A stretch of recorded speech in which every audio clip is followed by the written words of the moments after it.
He was a genius destroyed by greed.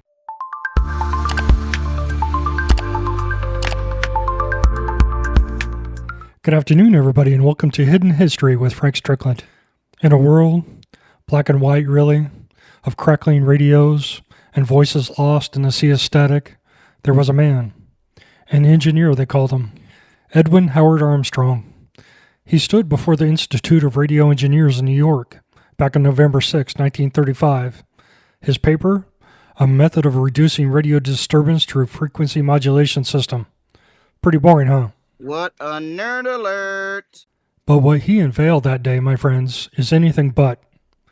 Armstrong had invented FM radio, a way to hear sound, music, voices with breathtaking clarity.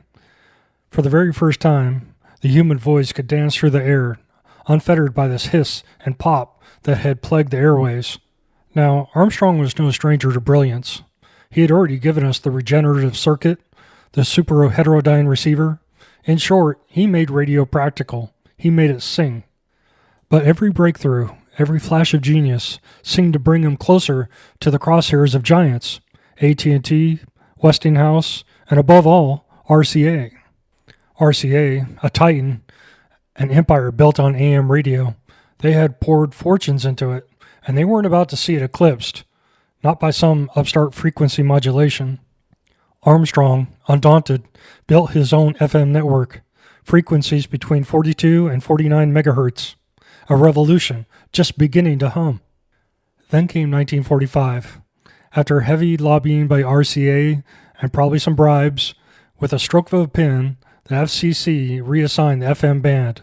They moved it to 88 to 108 megahertz. Instantly, Armstrong's system, his years of work, were obsolete. RCA pulled a move and shut him out.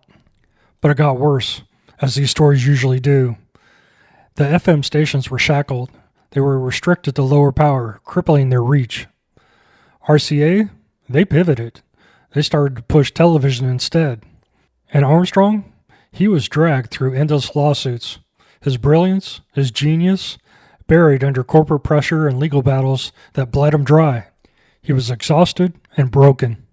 On January 31st, 1954, at the age of 63, Edwin Armstrong penned a farewell letter to his wife Marion, a final, heartbreaking whisper.